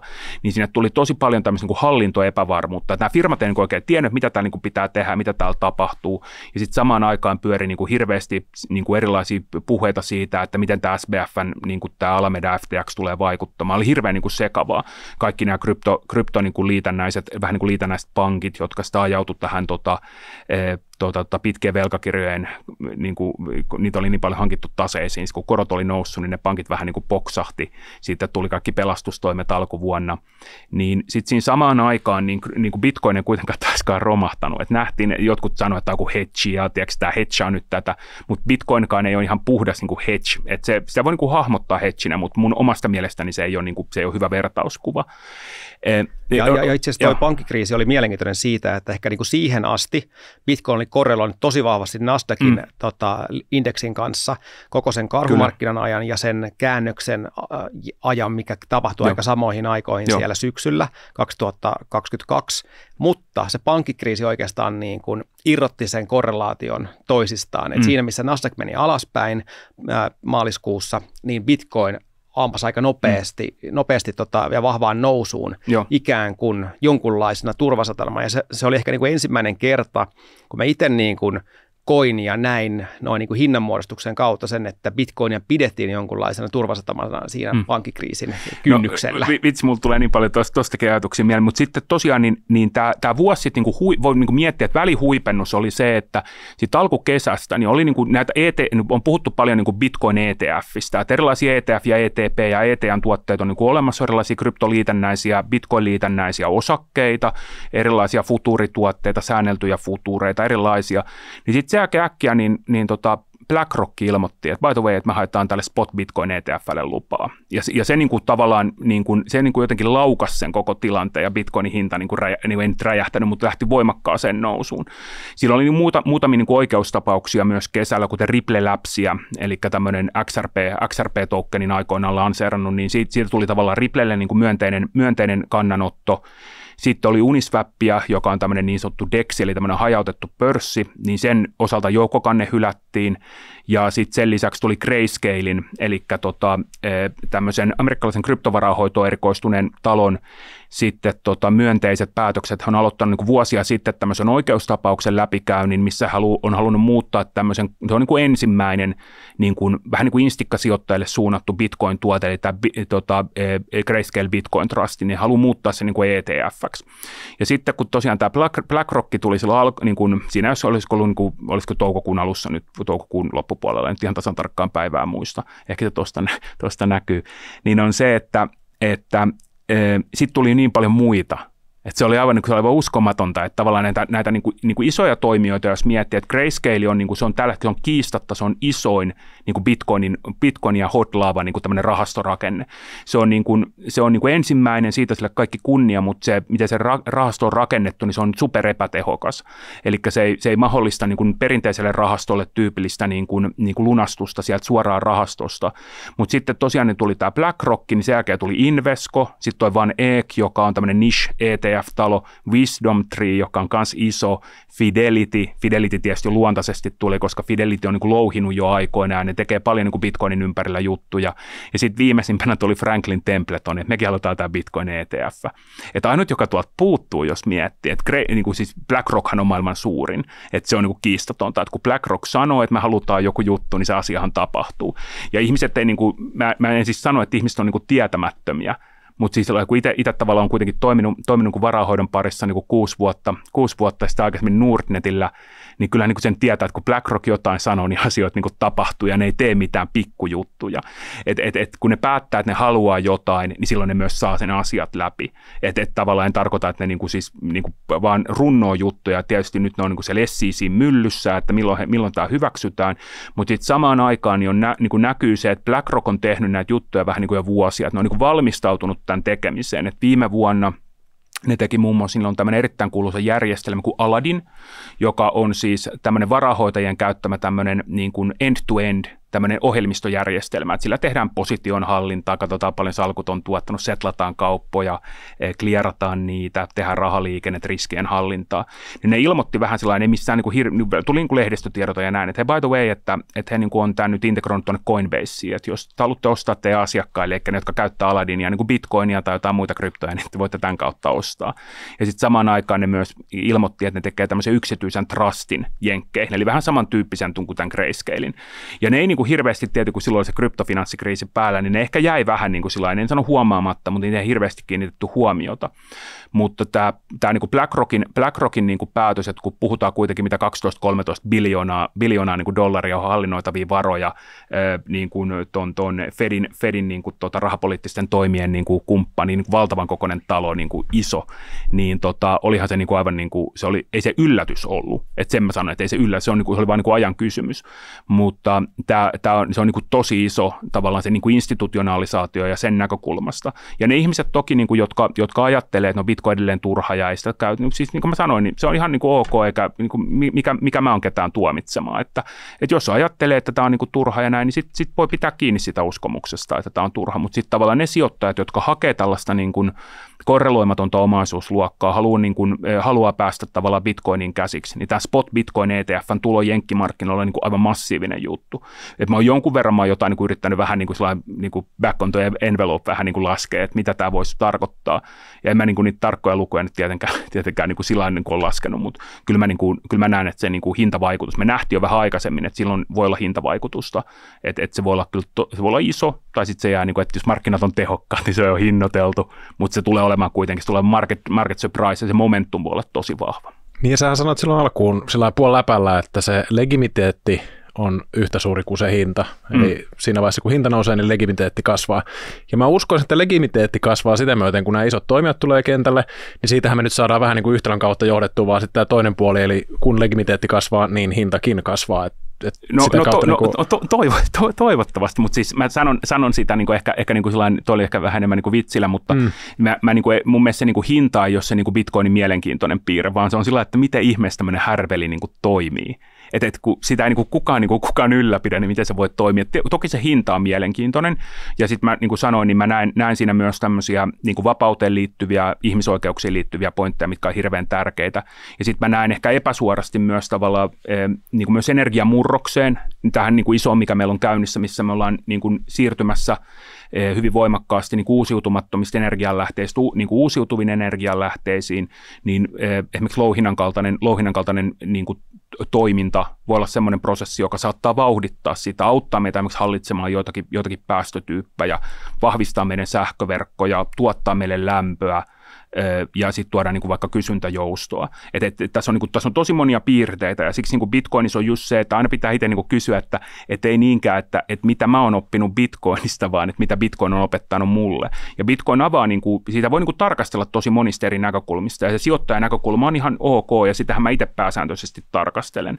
Ja se on nimenomaan, jos mä vielä niin kuin palaan siihen, niin kuin siihen hintaliikkeeseen, ja se oli tosi hyvä, minkä Jukkakin alussa kysyi, että miten tämä niin kuin hintaliike, just kun sitä zoomaa ulos, niin se menee jotenkin niin kuin hyppäyksittäin. Niin siinä pitää niin kuin osittain ehkä ymmärtää myös niin kuin Bitcoinin tarjonnan kehitystä. Että valtaosa kaikesta koskaan kierrossa olevasta Bitcoinista on jo niin kuin louhittu. Että joku 97% vai mitä se nyt sitten ikinä onkaan.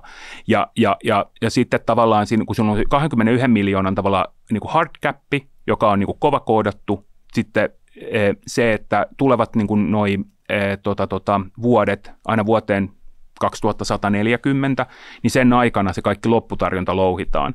Ja sitten 2140, niin käytännössä niin kuin koko tarjonta on kierrossa. Eli siinä on vähän semmoinen, niin kuin, että sulla on valtava varanto, vähän niin kuin kultaa on valtava varanto maan päällä, niin kultaa tulee tosi vähän lisää. Että tavallaan se varanto on, niin kuin, se on vain jossain. Ja siksi se kullan tavallaan varantovirtaussuhde, eli se, että miksi se on toiminut hyvänä rahana, niin on se, että se ei mene teollisuuskäyttöön. Sitä on niin isot varannot, eikä sillä ole niin kuin juurikaan sellaista niin kuin teollista käyttöä koko ajan, niin sitä vaan seisoo varantoina eri puolilla. Ja myös kullan fyysiset ominaisuudet on semmoisia, että ne sallii sen, että se ei tuhoudu millään, se kestää. Ja erityisesti jos miettii Bitcoinin näkökulmasta, niin Bitcoinin niin kuin suurin ongelma kultaan verrattuna on se, että se on niin kuin kaksi vähän miettiä näkökulmaa, on se, että sillä on hirveän lyhyt historia. Että kun miettii, että 2008 lokakuun lopussa niin Satoshi Nakamoto julkaisi sen Bitcoin white paperin, niin Bitcoinin teknisen kuvauksen tästä käteisestä vertaisverkossa. Seuraavana vuonna 2009 tammikuun alussa niin julkaisi sitten tavallaan ensimmäinen lohko louhittiin, niin se historia on hirveän lyhyt. Ja just tämä, mitä Jukka aikaisemminkin nousi, että me ei olla niin kuin omassa niin kuin historiassamme, me ei olla nähty tämmöistä näin nopeata, täysin uuden ja täysin uniikin omaisuuslajin syntyä. Se niin kuin pitää niin kuin asettaa tavallaan mittakaavaan. Ja mä oon itse niin kuin kutsunut sitä niin kuin neitseelliseksi syntymäksi. Et Bitcoinilla on semmoinen, niin kuin siellä on tietty alkukertomus ja tietty tavalla, mikä tuo sille tiettyä myyttisyyttä. Ja sitten siinä on niin kuin samaan aikaan on niin kuin tärkeää ymmärtää, että vaikka Satoshi Nakamoto jostain ilmestyisi, niin se ei pysty enää hallitsemaan sitä verkkoa. Et siellä verkossa ei ole semmoista single point of failurea. Et se vaan on olemassa. Se on digitaalinen organismi, se on eläin, joka elää siellä verkossa ja sillä ei voi tehdä yhtään mitään. Ja se, että joku BlackRock ja tämän tyyliset tulee mukaan tavallaan, että he haluavat tarjota sitä asiakkailleen, niin se kysymys ei ole niin kuin siitä, että BlackRock olisi tietoisesti, että kyllä me halutaan joku Bitcoin ETF, että meidän pakko saada tämä. Se ei ole se juttu, vaan ne asiakkaat haluaa. Niiden asiakkaat haluaa sen tuotteen. Ja kun ne portit avautuu, niin siitä voi niin kuin tehdä erilaista teollisuustaloudellista analyysiä, että kuinka nopeasti, milloin tämä hintavaikutus, milloin se hintaimpulssi tulee ja näin. Mutta siis sanotaan näin, että mä näen, että se hintaimpulssi tulee olemaan ei välitön, vaan se saattaa tulla pidemmällä aikavälillä. Eli kun eri kanavat avautuu, niin kuin tavallaan itse kun on kuitenkin sen verran paljon niin kuin varahoidon kanssa ollut niin kuin tekemisissä, niin kuin tavallaan, että ymmärtää vähän jonkun verran sitä maailmaa, niin kaikki varahoitajat ei ole samanlaisen riskiprofiililla, niin kuin ei ole liikenteessä. Ja niin tulkinta fiduciary dutystä, eli se asiakkaiden huolenpidosta, ja tästä voi olla hyvin erilainen. Että vaikka Nordnet ei tarjoa niin kuin sijoitusneuvontaa, niin sitten semmoinen, joka tarjoaa sijoitusneuvontaa, niin se, että me allokoidaan saman tien tästä vaikka 1% tai 5 tai 10% bitcoinin, niin se on sellainen, että no, ei koskaan. Eli pitää ymmärtää, että se hintavaikutus on pitkäaikainen, mutta se edustaa tavallaan bitcoinin niin kuin näkökulmasta, niin se edustaa pysyvää niin kuin kasvanutta kysyntää todennäköisesti. Jos bitcoinin tavalla arvolupaus ja edes jotain komponentteja, mitä mä oon tässä esitellyt, niin ymmärretään. Ja se, että mitä joku niin kuin piensijoittaja siitä ajattelee, että haluanko mä bitcoinia, niin se on ihan niin kuin ok, jos sitä ei halua, eikä sitä tarvitse ottaa, kun kukaan ei sitä niin kuin pakota.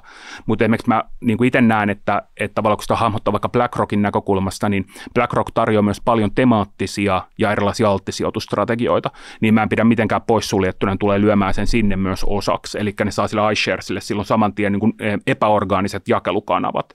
Ja sitten orgaaninen jakelukanava on sitä, että hei Jukka, ostat sä tätä bitcoinia, laitetaan kyllä bitcoinia tänne salkkuun, niin tämä on täysin epäolennaista. Se joku sijoitusneuvo yrittää myydä, että hei, laitetaanko tänne bitcoinia, vai tuodaan automaattisesti osaksi sitä isompaa niin kuin sijoitusajattelua, sijoitusstrategiaa. Paljon on tehty pohjatyötä, ja ehkä tämän vuoden aikana just Larry Finkin lausunnot Bitcoinista on ollut niin kuin sillä, että tämä tyyppi on ihan niin kuin joku, ei nyt uudesti syntynyt, mutta Larry ei ole koskaan ollut semmoinen hirveän negatiivinen niin kuin Bitcoinin suhteen. Mutta ei sillä niin indifferentti. Ja sitten toisaalta esimerkiksi toi Muhammad El-Arian, niin El-Arian, niin oli tuolla, oliko se tuon CNBC-haastattelussa tai muussa, niin siltähän kysyttiin just tätä, että kun nyt tavallaan porukka myy näitä bondeja pois ja niin kuin mikä tässä markkinalla nyt oikein tapahtuu, että näitä niin jenkkibondit ei nyt oikein näitä mene vaan kaupaksi, niin sitten se suoraan siellä niin tokasi, että ne haluaa bitcoinia ja kultaa. Että miksi se bitcoin olisi niin relevantti niin sijoituskohde, niin se legimiteetti, niin kuin just nostit, niin mä niin kuin näen, että näiden tuotteiden tuleminen, niin se nostaa sitä profiilia ja se helpottaa siihen bitcoinin allokointia. Että se on niin kuin bitcoinille, niin kuin, se on sekä hyvä, että siinä on myös semmoisia, niin kuin, siinä on myös olemassa niin kuin huonoja puolia. Mä en siis sitä kiistä, että siihen liittyy myös erilaisia riskejä, kun se finansialisoidaan se niin kuin omaisuuserä. Että jos miettii taas sitä ihmisoikeusnäkökulmaa, niin bitcoinissa pitää ymmärtää, että ei pidä mennä siihen unit biasiin. Eli pitää saada yksi tasan tarkkaan bitcoinia. Kun bitcoinia voi omistaa vaikka 100 000 kappaletta niitä satosheja tai 200 000 kappaletta satosheja, niin se, että pitää olla yksi bitcoini, niin se on niin kuin vähän sillain, se ei ole se pakko. Että tavallaan kyllähän jos miettii omista TTF:n, niin eihän siinä ETF:ssä ole yhtä osaketta, vaan sulla on joku osakkeen fraktio. Ja esimerkiksi ei ole, niin kuin, vaikka meillä ei pohjoismaisia omalaista vaikka fraktiosijoittamisia, mikä olisi supermielenkiintoinen niin kuin käyttökeissi, niin ETF mahdollistaa sen. Sama juttu on niin kuin tässä, että se niin kuin korjaa ehkä tätä epätasapainoa myös sieltä, että entistä enemmän on niin kuin mahdollisuus, jos siellä haluaa sijoittaa bitcoiniin, niin se on mahdollista. Mutta se, että menneisyys ei niin kuin ole tosiaan tae tulevasta, mutta esimerkiksi tällä hetkellä, niin kuin jos miettii, niin noihin niin kuin bitcoin erilaisiin tuotteisiin, niihin on sidottu vaan niin kuin tämmöisiin niin kuin reguloituihin tuotteisiin joku $40 miljardia. Ja se on superpieni määrä. Kuulostaa joku iso summa, mutta sillä on globaalissa kuvassa, niin 40 miljardia bitcoinissa on ihan, niin kuin, se on ihan naurettavaa. Että se ei ole niin kuin relevantti. Että se on iso määrä toki, että jos yhdistetään kautta suomalaista vaikka top 5 isonta varahoitajaa, niin niiden niin otetaan Nordea pois ja lasketaan ehkä muut, niin sitten me saadaan ehkä 40 miljardia kasaan, että sillä voi ehkä vähän hahmottaa, että on se niin kuin iso määrä. Ja siitäkin valtaosa on sen Grayscale Bitcoin Trustin alla. Eli se on tosi pieni niin kuin ammattimainen omaisuuslaji vielä. No nyt kun ollaan tämän murroksen partaalla, niin milloin se tapahtuu? Eli milloin SEC, joka on niin kuin hangannut vastaan näitä eri krypto-ETFiä ja muutenkin jenkkiviranomaiset, niin kuin äsken nostit esiin, niin on ollut kryptoja vastaan ja erilaisin oikeustoimin koittanut torpata erilaisia keissejä. Ja myös näitä Bitcoin-ETF, näiden spotti-ETFien hakemuksia on torpattu ja ne on siirtynyt aina eteenpäin. Niin tapahtuuko tämä nyt tänä vuonna ja onko edes varmuutta, että se tapahtuu ensi vuonna? Joo, toi on niin kuin tosi hyvä kysymys ja mä otan tuohon niin kuin yhden jutun, vaan just se, että miksi se Bitcoin ETF on niin tärkeä, mä vielä nostan sitä vähän niin kuin esille, niin on se, että SEC on niin kuin omilla toimillaan jo niin kuin osittain niin kuin regulatiivisilla toimilla ajatellaan, että sääntelyn niin kuin vaikutukset on pääsääntöisesti hyviä, että vakautta ja turvallisuutta ja kuluttajan suojaa, mutta niin kuin mä aikaisemmin sanoin, että tietyillä toimilla voi olla myös negatiivisia seurauksia ja SEC:in tavallaan tämä tämmöinen niin kuin tehdään niin kuin regulaatio niin kuin keissien kautta vähän niin kuin lainsäädäntöä. Että näin me ollaan aikaisemmin toimittu, näin me toimitaan, vaikka ei mitään lakia, mikä sanoo, että SEC voi toimia näin.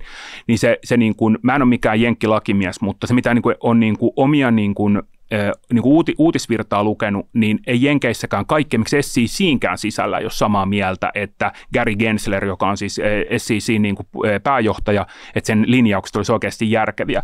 Ja siellä on hyvin paljon sellaisia niin kuin fiksuja niin kuin yksittäisiä niin kuin komissaareja tai tämmöisiä niin kuin päättäjiä, jotka on nostanut esille sitä niin kuin hyvin niin kuin oikeustaloustieteestä ponnistavaa niin kuin näkökulmaa. Yksi on se, että onko tämä sääntely tehokasta, mitä me tällä hetkellä yritetään tehdä. Me yritetään hyökätä näitä kaikki jenkkitoimijoita vastaan, mitkä toimii Jenkeissä, koska ne on super tietointensiivisiä firmoja. Ne on sillä niin kuin miettiä, että on vähän niin kuin korkean tuottavuuden työpaikkoja. Siitä voi olla niin kuin eri mieltä, että onko nämä nyt oikeasti, että onko nämä oikeaa työtä joku kryptojuttu. Mutta pointti on enemmänkin siinä, että ne mielletään niin kuin korkean tuottavuuden työpaikoiksi. Että pienellä väellä tehdään massiivista tulosta. Hyvänä esimerkkinä vaikka Tether, tämä vakaa valuutta.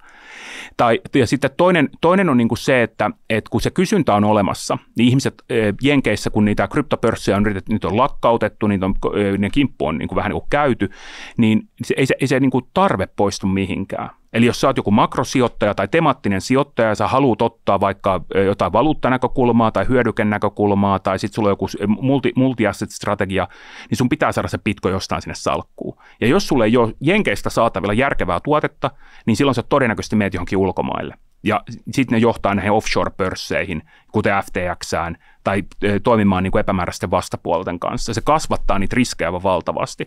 Ja just se kysymys, että milloin tämä ETF tulee niin kuin hyväksyttyä, niin onko nämä päivämäärät, esimerkiksi mitä tässä on niin kuin esitetty, niin se on totta, että koko ajan on siirretty eteenpäin. Bloomberg Intelligencein niin kuin kaverit oli nostanut sen niin kuin todennäköisyyden muistaakseni viimeisin, olisiko 85%, että vielä kuluvan vuoden aikana. Mutta sehän ei esimerkiksi tarkoita sitä, että kun toi Grayscalen Bitcoin Trust, joka tulee todennäköisesti ole ensimmäinen, niin kuin, joka tullaan niin kuin hyväksymään, koska se oikeustapaus on kaikkein pisin, niin on se, että nämä kaikki keissit, ne kaikki ei ole täsmälleen samanlaisia. Että esimerkiksi tuo Grayscalen Bitcoin Trust, niin siinä on kyse konversiosta, eli se on olemassa oleva trustirakenne, joka halutaan kääntää ETF:ksi, siihen on olemassa niin kuin loogiset perusteet, tai sitten esimerkiksi tämä BlackRockin iSharesin oma Spot Bitcoin ETF, niin siinä tuotteessa on taas ihan uudesta lanseerauksesta kyse. Mutta se, mikä siellä on mielenkiintoista, niin on se, että SEC on, niin kuin mä sanoin, että mä en ole mikään jenkkilakimies, mutta kun niitä oikeusjuttuja lukee, niin ne argumentit, mitä SEC on aikaisemmin käyttänyt, yksi keskeinen argumentti on ollut hinnanmuodostuksesta, eli se, että Bitcoinin niin kuin spottihintaa voidaan manipuloida. Eli se on manipuleerattavissa. Siitä on sitten esitetty erilaisia tutkimuksia. Niistä voi olla niin onko tämä uskottavaa todistusaineistoa vai että kuinka vapaata se hinnanmuodostus on ja näin. No, mitä tapahtui tässä parin viikon aikana, niin Binance poistui kartalta vähän niin kuin otettiin vähän kapitulaatioon. Ja sitten se, joka siis on ton Binancein perustaja, tämä Chao, niin tuli Jenkkeihin tuomioistuimeen.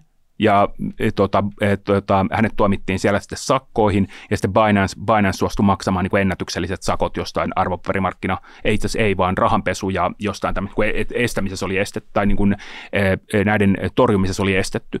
Ja aikaisemmin pari vuotta sitten oli vähän saman tyylinen keissi, oli Arthur Hayesin johtama BitMEX, joka siis samalla tavoin meni rahanpesujen kanssa vähän niin kuin, että Arthur Hayes joutui kotiarestiin, ja sitten niin kuin heitettiin vähän niin kuin markkinalta ulos. niin nyt voidaan sitten miettiä, että oliko tämä Binancein peliliike, niin että oliko tämä nyt vaan sellainen sattumaa, vai onko tässä niin kuin ollut niin, että myös regulaattori haluaa nämä niin kuin sääntelemättömät toimijat vähän niin kuin pois, että ei enää sekoiteta tätä pakkaa enempää, mutta ehkä se syvempi pointti on vielä siinä, että kun sitä spottihintaa niin kuin kritisoidaan, niin se on kuitenkin fakta, että spotti- ja futuurihinnat kuitenkin noudattaa toinen toisiaan, että niin se on jonkinlainen matemaattinen yhteys. Ja tietenkään, koska nämä firmat, näillä on myös niin kuin taloudellinen intressi saada se tuote ulos, että jos mietitään vaikka Grayscale Bitcoin Trustia, niin se on tosiaan se on maailman suurin Bitcoinin institutionaalinen niin kuin hodlaaja, niin ne ottaa sitten rasvaset 2% per vuosi. Se on aivan uskomaton summa rahaa, mitä ne tekee. Niin siinä vuolee kultaa, ne voi olla vuosia tuolla kultaa. Meni markkinahintaan taas aina 2%. Ja nyt tavallaan kun mietitte, niin ETF-rakenteenahan on sillä, että se ajaa niin kuin kuluja myös sitten alas. Ja kyllä mä niin kuin, että ainut mikä tuolta oikeastaan puuttuu tuolta kartalta, niin on niin kuin Vanguard. Eli tavallaan jos sinne saataisiin vielä Vanguard-efekti mukaan, Vanguard on ilmoittanut, että ei tähän koske, että on ihan hömpää juttu, niin voi miettiä, että kyllä näistä joku menee läpi, mutta just se kysymys siitä, että milloin se menee läpi, niin mä niin kuin sanotaan näin, että tuolla on 10.1. on niin kuin tuo arkin päätös, kun todennäköisesti Grayscale pitäisi kans tulla, ja se on niin kuin lopullinen päätös. Mä en taaskaan tiedä, mitä niin kuin jenkkilainsäädännön näkökulmasta niin kuin tarkoittaa, että onko se nyt oikeasti lopullinen, mutta mä näen, että ihan niin kuin viimeistään niin ensi vuoden alkupuolella me tullaan saamaan niitä päätöksiä, ja mä pidän hyvin todennäköisenä, että ensi vuoden aikana tulee ensimmäinen tuote. Ja meillä on olemassa näitä erilaisia ETP- ja ETN-tuotteita. Ruotsista löytyy, Euroopasta löytyy, Jenkeistä löytyy, mutta ne on lähes kaikki niin kuin yksinomaan on futuurituotteita. Futureissa on aina roll-on costit, ne on erilaisia tracking error ja YMS. Tai sitten voi olla myös erilaisia niin kuin yritystuotteita, eli se on taas vähän niin kuin temaattinen osake ETF, mihin on koottu erilaisia blockchain, niin kuin tämmöisiä firmoja tai vaikka jotain kryptopörssejä, jotka on listattu, kuten Coinbase, tai sitten on yksittäisiä yhtiöitä, aikaisemmin mainittu Coinbase, tai sitten vaikka Michael Saylorin johtama ja luotsama MicroStrategy, tai sitten on olemassa julkisesti listattuja Bitcoin-louhijoita. Eli kyllä niitä niin kuin vaihtoehtoja on olemassa, mutta se Bitcoin ETF, se spotti ETF, niin sillä on aivan uniikki asema niin kuin tämmöisenä, niin kuin, ei sisäänheittotuotteena, vaan portin avaajana, regulatiivisesti säännelty, verotus selkeätä, kulut alas, ja mä uskon, että se kulukilpailu tulee olemaan massiivista. Eli se, että kun tällä hetkellä joku Grayscale vuolee sen 2%, niin se on aivan kestämätön tilanne niin kuin ETF-puolella, koska se on niin kuin, että tavallaan riippuen tietysti riskiprofiilista, mutta kyllä mä uskon, että kulut tulee, varmaan voi olla alussa jotain vähän korkeampikuluisiakin tuotteita, varmaan tulee jotain erikoistuotteita, mutta isossa kuvassa mä näen, että ne ETF-ien kulut tulee, niin kuin ne tulee voimakkaasti leikkaantumaan. Ja sitten tulee niin kuin edullinen, erittäin likvidi, aina niin kuin kaupankäynti, kun on päällä markkinapaikalla, niin aina pääsee eroon, mutta se on paperi bitcoinia. Se ei ole samaa kuin se bitcoin, mitä sä voit itse pitää hallussa. Se pitää vähän semmoinen kuin kullalla.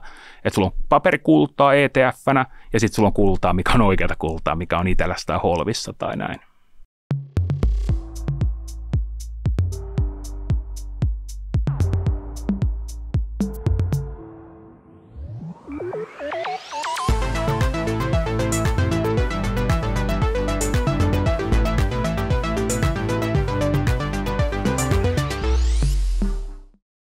Tässä on ollut jo reilu tunti tiukkaa asiaa ja ruvetaan kurvaamaan jakson loppupuolelle, niin onko jotain semmoisia asioita, mitä sä haluaisit nostaa nimenomaan tänne Bitcoinin hinnan kehityksen suhteen? Sanotaan vaikka 3 kovaa pointtia, mitkä on nyt seuraavaksi 18 kuukaudeksi, semmoisia ajureita, mitkä sä ainakin uskot, että nostaisi Bitcoinin hintaa. No mihin tai se hinta... Tai liikuttaisi ainakin. Nimenomaan, että miten liikkuu. Toi on ihan hyvä tavallaan miettiä sitä kautta, että ehkä ensimmäinen, minkä mä nostan esille, on se, että jos se hypoteesi pitää paikkaansa, että meillä ollaan niin sanotusti peak rateissa, eli me ollaan niin kuin korkohuiput nähty, niin miten tämä tulee, tämä rahapolitiikan ympäristö, iso makrokuva tulee kehittymään. Et me tiedetään, että meillä on tosi paljon niin kuin erilaisia epävarmuuksia, meillä on Lähi-Itä, tämä edelleen jatkuva Ukrainan sota, nyt onneksi niin kuin Kiinan ja Yhdysvaltojen väleissä ehkä pikkusen niin kuin jotain tasottumista. Meillä on tosi paljon semmoisia epävakauttavia tekijöitä, mutta sitten se arvio siitä, että milloin me palataan takaisin niin sanotusti brr-moodiin, eli keskuspankit lähtee takaisin niin kuin keventämään rahapolitiikkaa, niin se jää tietysti nähtäväksi. Jotain, jos katsoo noita Fedin tavallaan noita niin kuin futureja sen osalta, että milloin tulisi ensimmäiset koronleikkaukset, olisi joskus ensi vuoden kesällä. Täysin niin kuin hypoteettista, mutta se on yksi tekijä, eli korkoympäristö, varsinkin M2, eli tämä raha-aggregaatin kehitys, keskuspankkien taseen kehitys. Ja sitten toinen tekijä on ehdottomasti tämä Spot Bitcoin ETF, mitä tuossa aikaisemmin käsiteltiin ja mistä puhuttiin. Sen niin kuin eteneminen on tosi tärkeä. Ja niin kuin sanottu, että jos uskoo siihen, että se on hinnoiteltu, niin se voi olla niin, että se voi osoittautua vähän niin kuin pettymykseksi. Mä itse niin kuin näen, että siinä voi olla niin kuin edelleen se yllätyselementti, että se kuitenkin tulee yllätyksenä. Ja tästä on olemassa luonnollinen koe, mikä tapahtui muistaakseni tuossa lokakuun lopulla, eli tuli tänne fake news, tämmöinen Cointelegraph ilmoitti, että hei, nyt on Spot Bitcoin ETF hyväksytty, niin ilmoitti siis sen tuolla Twitterissä eli X:ssä. Eli te voitte ajatella, että se ei ole tavoittanut hirveän suurta yleisöä. No Bitcoin nousi melkein 10%. Ja se ei kuitenkaan ei se saavuta niin kuin jotain ison varahoitotaloa, jotain traderia, joka ei nyt Bitcoinia koko ajan seuraa. Että se hintavaikutus oli aika niin kuin jäätävä. Mutta sitten se jälkeen Larry Finkikin käänti sen niin kuin vitsiksi ja sanoi, että hei, tämä on tuonne flight to quality, että tämä on isompi juttu kuin tämä yksi hintaliike. Että se Spot Bitcoin ETF ja siihen niin kuin tähän finansialisaatioon liittyvät niin kuin kehityskulut on niin kuin tärkeitä. Ylipäänsä siihen markkinainfran kehitykseen liittyvät niin kuin kysymykset. Ja sitten kolmantena niin kuin seikkana mä nostan esille Bitcoinin tarjontaa ja siihen niin kuin tarjontadynamiikkaan vaikuttavan tekijän, jota kutsutaan puoliintumiseksi. Eli käytännössä Bitcoin on maksanut alusta alkaen tämmöisen niin sanotusti lohkotueksi kutsutun palkkiolouhijalle, eli Bitcoin-louhijoita kannustetaan jatkamaan sitä louhintaa sillä, että niille maksetaan tämmöinen lohkotuki. Ihan alussa se oli 50 bitcoinia silloin, kun Satoshi Nakamoto polkasi sen verkon pystyyn, täysin arvottomia jotain tokeneita, mitä mä näillä ikinä teen. Ja nyt se on sitten puoliintunut, eli se puoliintuu noin 4 vuoden välein. Ja se on niin kuin johtanut siihen, että sen Bitcoinin lohkopalkki on tällä hetkellä 6,25 bitcoinia, muistaakseni 6,25. Ja nyt se puoliintuu ensi vuoden huhtikuussa 3,125.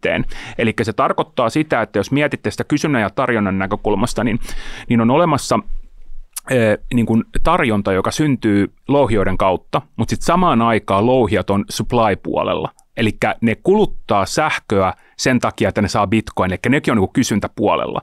Eli siinä on vähän se dynamiikka on vähän niin kuin outo, mutta sitten varsinkin jos esimerkiksi Bitcoin omistaa Bitcoin-perusteisia osakkeita, eli semmoisia, millä on paljon bitcoinia niin kuin taseessa, varsinkin vaikka louhijoita jos omistaa, niin on tärkeää käydä ne louhijat nyt niin kuin läpi, eli katsoa, että mikä ne louhijoiden taloudelliset tunnusluvut on, onko siellä paljonko niillä on bitcoinia taseessa, kuinka tehokkaita louhijoita ne on, kuinka hyvin ne toimii, ja se on niin kuin harmi, että Pohjoismaissa tai Suomessa ei ole hirveän paljon niin kuin Bitcoin-louhintaan erikoistuneita niin kuin analyytikoita tai jotka niin kuin seuraisi Bitcoinia ylipäänsä, mutta se on niin kuin tärkeää, että jos tavallaan Bitcoinista niin kuin haluaa tavalla tai toisella niin kuin haluaa ottaa näkemystä, niin nämä louhijat on yksi tapa, mutta tämä niin kuin halvingin tulee oikeastaan, eli tämä puoliintuminen tulee vaikuttaa siihen, että se niin kuin tarjonta, mikä niin kuin markkinoiden pitää imuroida, eli tällä hetkellä Bitcoinia vapautuu semmoinen 900 kappaletta per päivä, eli te voitte laskea siitä, mitä sitten suunnilleen on vuodessa, niin se puoliintuu se määrä 450. Eli se tarkoittaa sitä, että markkinoiden pitää imuroida entistä vähemmän bitcoinia. Eli niin paljon ei tarvitse tavallaan siihen niin kuin hintaliikkeeseen niin kuin dollaria tai mitä ikinä fiattia siihen käytetään, jotta bitcoinin hinta tavallaan niin kuin nousee. Tai sitten jos imuroidaan pois, niin silloin se laskee.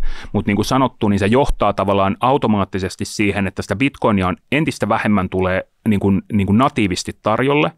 Ja se ei siis tarkoita sitä, että bitcoinia katoaisi johonkin vai näin, vaan että se tarjonta, mikä tulee markkinoille, niin se puoliintuu. Eli markkinoille ei ole niin suurta niin kuin tarvetta, ceteris paribus, eli nykyisellä hinnalla niin paljon tarvitsee tuupata, jotta se voisi ostaa sen. Eli jos ajatellaan, että bitcoinia tällä hetkellä markkinoiden pitää imuttaa tasapainotilan equilibriumin, että kysyntä ja tarjonta on tasapainossa joku 40 miljoonaa dollaria, se on tosi vähän, niin kuin jos miettii isossa kuvassa, millaisia assettiluokkia on, niin se puoliintuu se määrä. Eli se on 20 miljoonaa. Ja sitten taas 4 vuoden kuluttua, jos oletetaan, että ceteris paribus hinta ei muutu 10, 5, 2500, niin me ollaan jossain vuodessa 2035-2036. Mutta se vaikuttaa siihen tarjontadynamiikkaan sitä kautta, että kun bitcoinia on vähemmän tarjolla, niin hinnalla voi olla niin kuin pyrkimys nousta. Ja sitten toinen on myös se, että siihen liittyy hyvin paljon tämmöistä momentum-treidaamista, eli niin kun jos jälleen kerran uskotaan tehokkaisiin markkinoihin, niin sen ei pitäisi vaikuttaa mihinkään. Että ihmisten pitäisi tajuta se, että puoliintuminen tapahtuu, mutta niin kun jos katsoo vaikka tätä hintasykliä kanssa, että jotkut on yrittänyt selittää tätä hintasykliä niin kuin sillä puoliintumisella ja näin. Mä en itse usko siihen, se doesn't make any sense. Mutta pointti on niin kuin siinä, että se on tiettyjä niin kuin sellaisia, mitkä niin kuin vaikuttaa kyllä siihen niin kuin epäsuorasti tavallaan siihen hinnan muodostukseen, koska jos mietitään, että kaikki niin kuin tavallaan stoppaisi tällä hetkellä, niin se tavallaan määrä, mitä markkinoiden pitää imuroida, niin se ei niin kuin muutu, se niin kuin puoliintuu vähän niin kuin automaattisesti. Ja silloin niin kuin isoja vaikutuksia niin kuin koko niin kuin tavallaan Bitcoin-ekosysteemissä, ei vain ja ainoastaan siihen, että hinta saattaa ehkä vähän nousta, jos uskoo siihen, että halving on tämmöinen vähän niin kuin ajuri, mutta se vaikuttaa aivan suoraan louhioihin. Eli louhioiden liiketoiminnasta käytännössä niin kuin puolet niiden tällä hetkellä louhimasta koinimäärästä on stokastinen prosessi, että ei tietenkään kukaan louhia etukäteen tiedä, mutta voi ajatella, että puolet niiden kassavirrasta katoo yhtenä päivänä, eikä ne voi tehdä sille yhtään mitään.